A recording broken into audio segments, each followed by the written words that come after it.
Bonsoir, bienvenue. Je vous invite à rentrer dans la présence du Seigneur. Dieu notre Père, avant que nous n'ayons ouvert les yeux, avant que nous ne répondions à ta voix, depuis toujours tu es là. Merci pour ta présence aimante. Nous voulons te dire oui, nous avons soif, nous avons ce désir de toi. Fais couler en nous ta grâce et ta paix. Dans le livre de la Genèse, chapitre 2, le Seigneur Dieu fit pousser de la terre toutes sortes d'arbres agréables à voir et bons pour la nourriture, ainsi que l'arbre de la vie au milieu du jardin. Seigneur, fais-nous entrer dans ce jardin de verdure et donne-nous ta vie. Amen.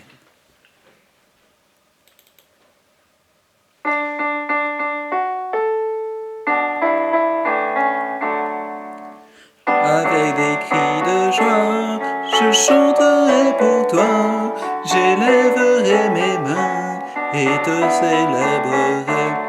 Avec des cris de joie, je chanterai pour toi, j'élèverai mes mains et te célébrerai.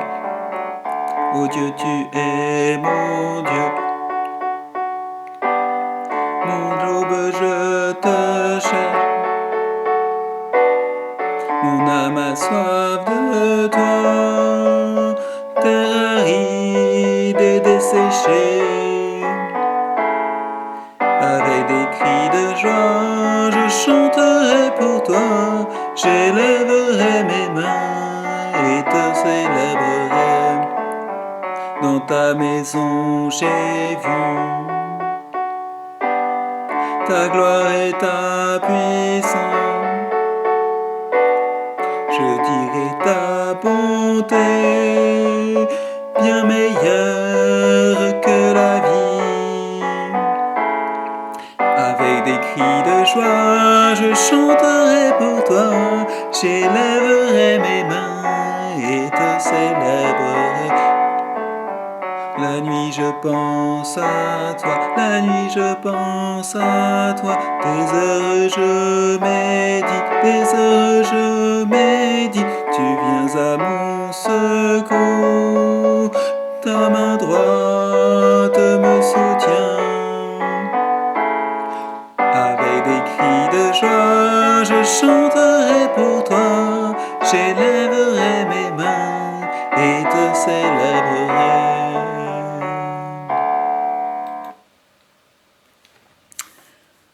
Un extrait du psaume 103 pour louer le Seigneur. Que je bénisse le Seigneur, que tout en moi bénisse son nom sacré. Que je bénisse le Seigneur, que je n'oublie aucun de ses bienfaits. C'est lui qui pardonne toutes tes fautes, qui guérit toutes tes maladies, qui reprend ta vie à la fosse, qui te couronne de fidélité et de compassion, qui rassasie de bien ta vieillesse, qui te fait rajeunir comme l'aigle. Sois loué, Seigneur notre Dieu, pour ta bonté pour nous, chaque jour, chaque instant. Amen. Jésus, ton nom est le plus beau.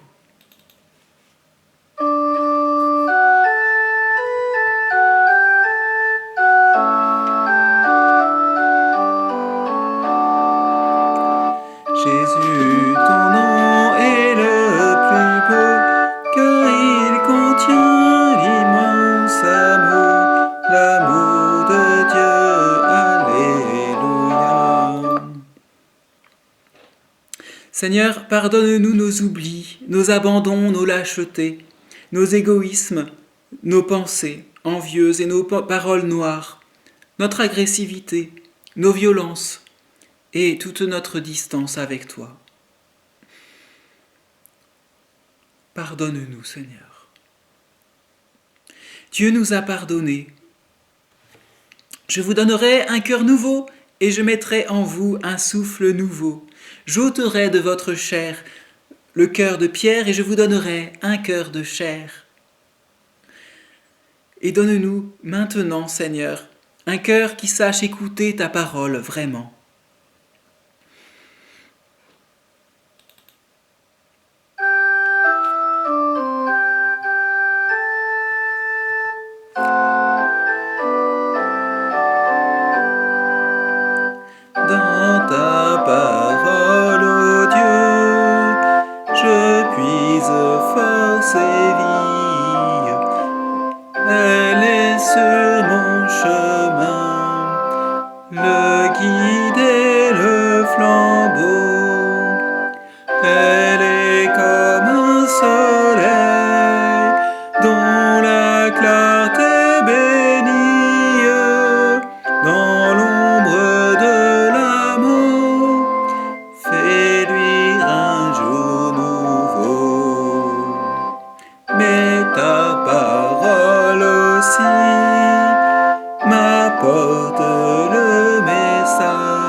ta parole enfin me soutient dans mes luttes. Quand le péché sur moi retrouve son pouvoir, par elle je suis fort, et même après les chutes, tu m'offres ton pardon et tu me rends l'espoir. Lecture de l'Évangile selon Matthieu, chapitre 10, versets 26 à 33. Ne les craignez donc pas, car il n'y a rien de voilé qui ne doive être révélé, rien de caché qui ne doive être connu. Ce que je vous dis dans les ténèbres, dites-le en plein jour. Ce qui vous est chuchoté à l'oreille, proclamez-le sur les toits en terrasse. Ne craignez pas ceux qui tuent le corps et qui ne peuvent tuer l'âme. Craignez plutôt celui qui peut faire disparaître et l'âme et le corps dans la géhenne. Ne vend-on pas 2 moineaux pour un sou ? Cependant, il n'en tombe pas un seul à terre, indépendamment de votre Père. Quant à vous, même les cheveux de votre tête sont tous comptés. N'ayez donc pas peur, vous valez plus que beaucoup de moineaux. Quiconque donc se reconnaîtra en moi devant les gens, je me reconnaîtrai moi aussi en lui devant mon Père qui est dans les cieux. Mais si quelqu'un me renie devant les gens, je le renierai moi aussi devant mon Père qui est dans les cieux. Nous écoutons maintenant 2 extraits du livre des Proverbes. Proverbes chapitre 16, versets 20 à 24, puis chapitre 24, versets 13 à 14. Celui qui a le sens des choses trouve le bonheur. Celui qui met sa confiance dans le Seigneur, heureux est-il. Le cœur sage est appelé intelligent. La douceur des lèvres augmente le savoir. Le bon sens est une source de vie pour ceux qui le possèdent. La correction des imbéciles, c'est l'imbécilité. Le cœur du sage rend sa bouche habile. L'accroissement de son savoir paraît sur ses lèvres. Les paroles belles sont un rayon de miel, douceur pour la gorge et remède pour les os.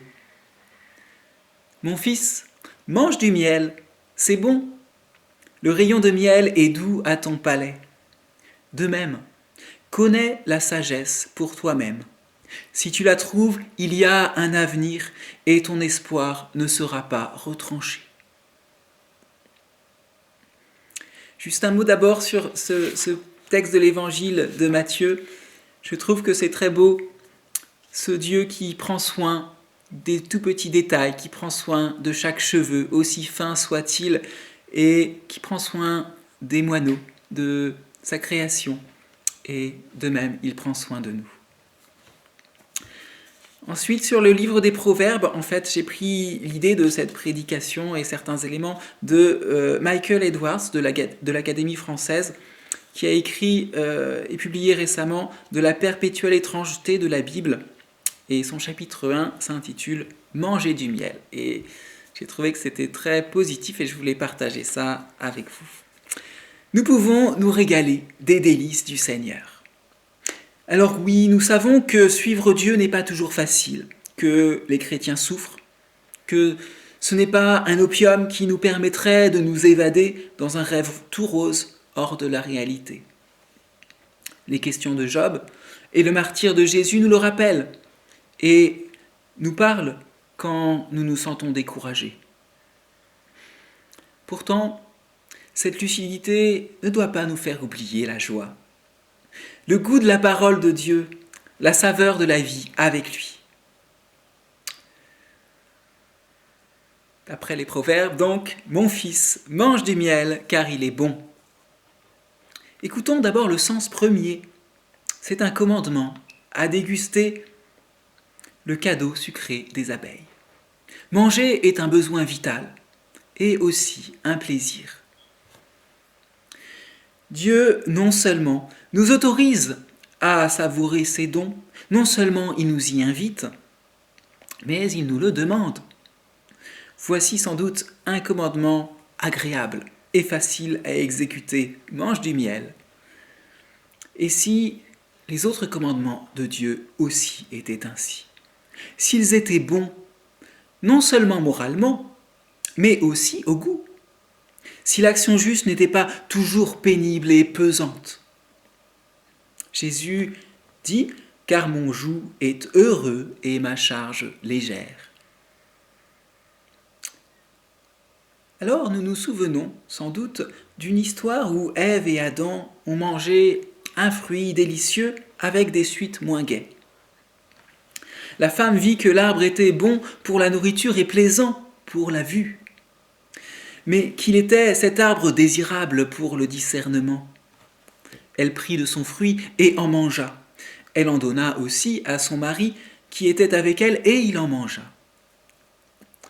Et pourtant, l'arbre était bon. Bon en lui-même et bon à manger. C'était l'arbre à connaître bon et mauvais.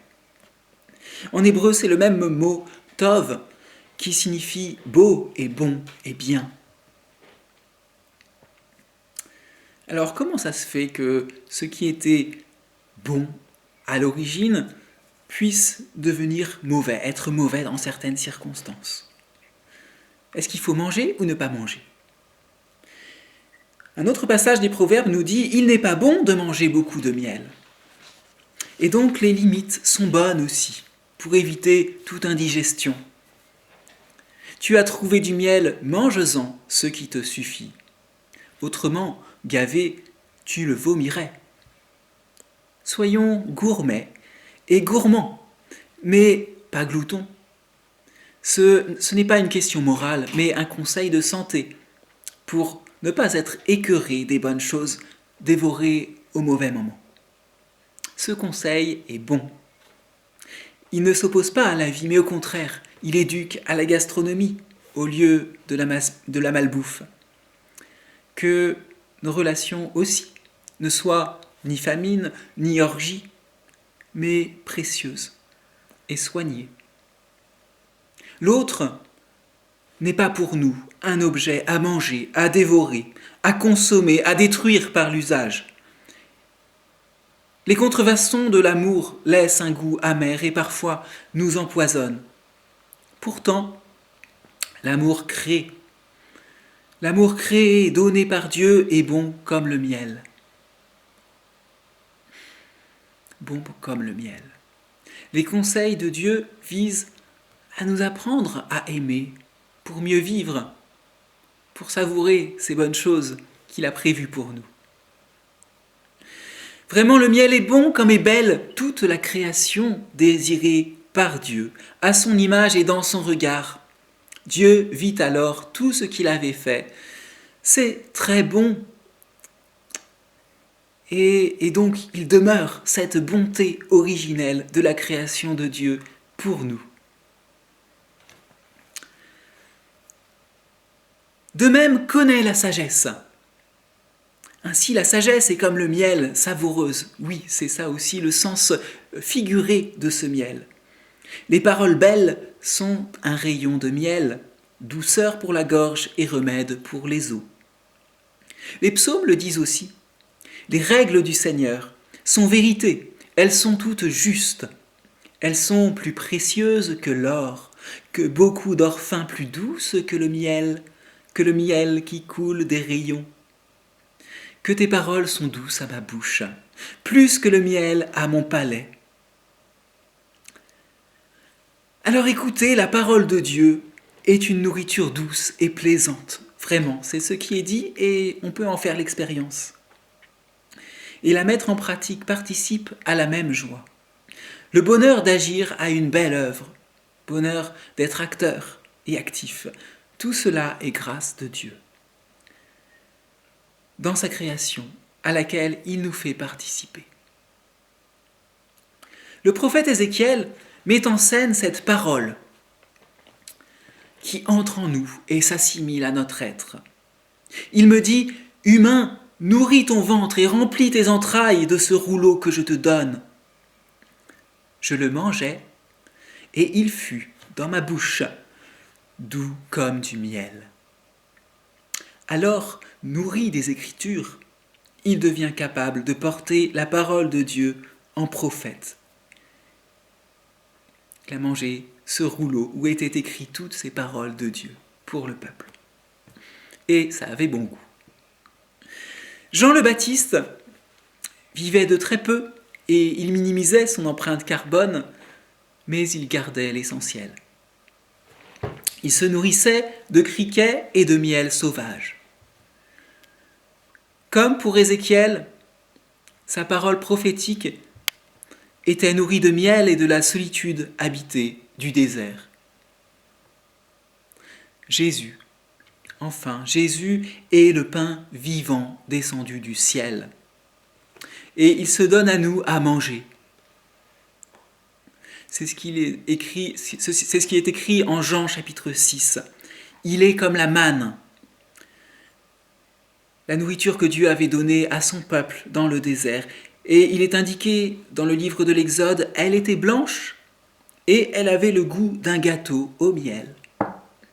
Donc au désert, Dieu nous nourrit de miel. Notre temps de prière, de culte et d'adoration à Dieu, justement réunit toutes ces composantes. Il unit le miel de la parole au miel du pain de vie, de la manne de Jésus-Christ. Si nous savons le don de Dieu, si nous goûtons à sa grâce, alors quelle merveille!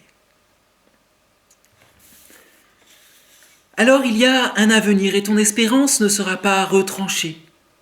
Telle est la promesse de Dieu dans aussi ces versets des Proverbes. Et nous savons à quel point nous avons besoin de dégager un futur pour nous quand le futur semble bien incertain et inquiétant. Il nous offre un avenir. Il ne veut pas nous accabler d'impératifs, mais nous ouvrir un chemin de vie, une terre de lumière. Dans le livre de l'Exode, chapitre 3, au moment où Dieu se révèle à Moïse au buisson ardent, il est dit « Et je suis descendu pour le délivrer de la main d'Égypte et pour le faire monter de cette terre-là vers une terre bonne et large, vers une terre coulante de lait et de miel. Toute la terre devient miel quand ce n'est pas l'homme ou la femme qui s'en empare pour manger l'arbre, mais qu'elle nous est donnée par Dieu. » À chaque Sainte Seine, nous faisons revivre la mémoire du don de Jésus. Et en même temps, nous anticipons l'espérance du festin de noces à venir, en le dégustant déjà par avance. Jésus a dit jusqu'au jour où je le boirai, nouveau dans le royaume de Dieu.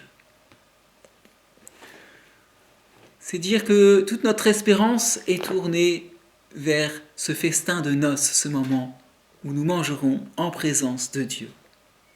Ce miel est sur les lèvres comme une parole, comme un mot murmuré à l'oreille, comme un baiser.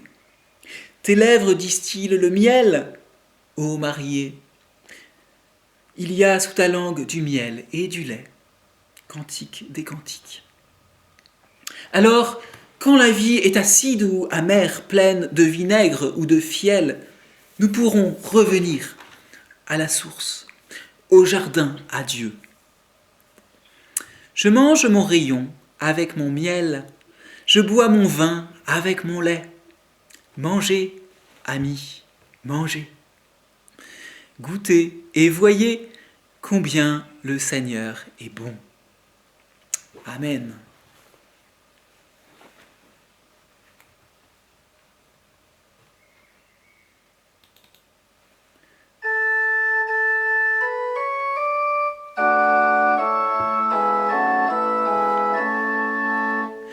J'entends une voix nouvelle qui dit lève-toi, redresse ton dos, j'ôte le fardeau, je brise ta chaîne.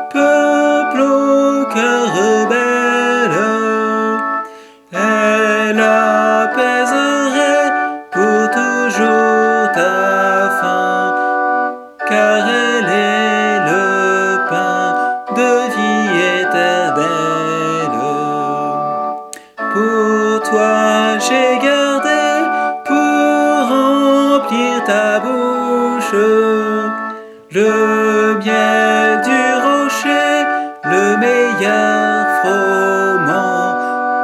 Pour toi mon enfant, ma parole est douce. Et nous nous unissons dans la prière. Seigneur, nous te prions pour toute la terre et ses habitants. Nous te confions les poissons et les oiseaux, les insectes et les invertébrés, les mammifères et les reptiles, les bêtes sauvages et les animaux domestiques. Nous te confions aussi les arbres et les fleurs, les champignons et les herbes, et toute la biodiversité. Que ta création reste toujours aussi belle que tu la désires. Nous te prions pour les humains, pour qu'ils ne s'entretuent pas, mais pour que toutes et tous puissent vivre en paix et en sécurité. Consolide les initiatives de paix si fragiles. Fais régner la justice et la vérité, dans le respect de chacun. Inspire aux nations ton esprit d'amour. Nous te confions les familles, les parents et les enfants, les grands-parents, les couples, les célibataires, les veufs et les veuves. Au milieu des incertitudes et des détresses de la vie, des douleurs physiques et des peines de cœur, donne-leur ta joie du ciel. Nous te confions en particulier les plus âgés, qui font face à la perte de leur capacité et au dysfonctionnement de leur corps. Soulage-les, guéris-les, et sois avec eux. Qu'ils apprennent à dépendre de toi. Rafraîchis celles et ceux qui suffoquent de la chaleur. Permets-nous de n'oublier personne. Surtout ceux qui sont seuls, et recrée les liens humains. Raccommode les familles déchirées, les relations brisées. Tu es le Dieu d'amour. Fais rayonner en nous et partout la lumière de ton amour. Nous croyons en toi, Seigneur, Dieu de la vie, Dieu de l'impossible. Notre Père, qui es aux cieux, que ton nom soit sanctifié, que ton règne vienne, que ta volonté soit faite, sur la terre comme au ciel. Donne-nous aujourd'hui notre pain de ce jour. Pardonne-nous nos offenses, comme nous pardonnons aussi à ceux qui nous ont offensés. Ne nous laisse pas entrer en tentation, mais délivre-nous du mal, car c'est à toi qu'appartiennent le règne, la puissance et la gloire pour les siècles des siècles. Amen.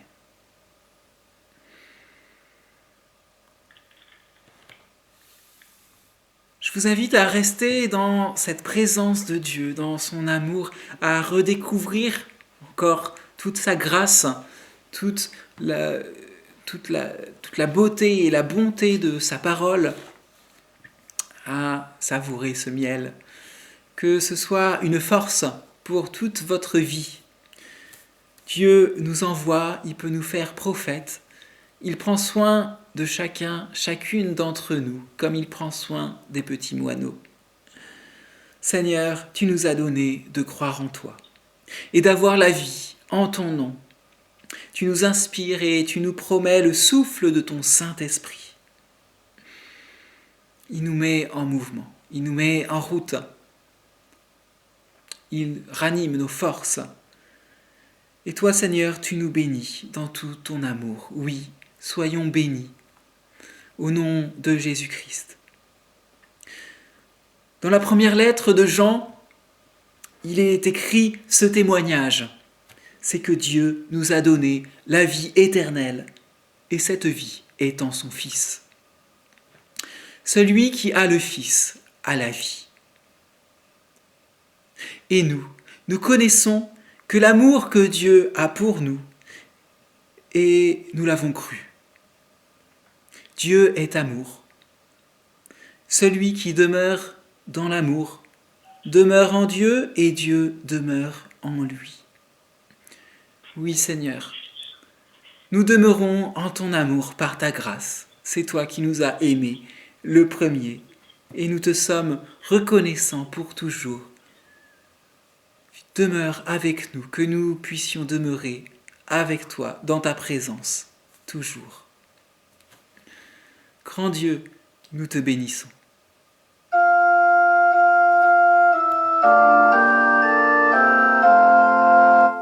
Grand Dieu, nous te bénissons. Nous célébrons tes louanges.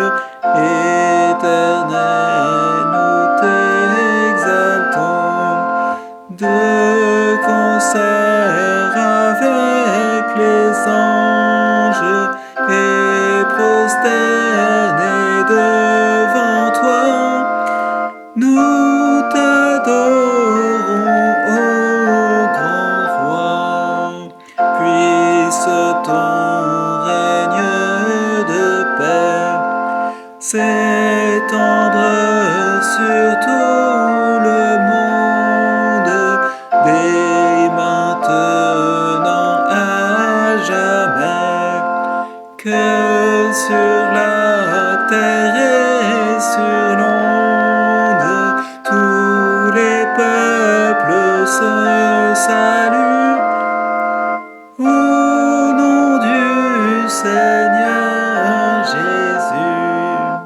Gloire soit au Saint-Esprit, gloire soit à Dieu le Père, gloire soit à Jésus-Christ, notre Sauveur, notre frère, son immense charité dure pour l'éternité. Soyez bénis, que Dieu vous garde. À bientôt. Merci pour votre écoute et votre patience. Au revoir. Bonne soirée. Merci. À bientôt.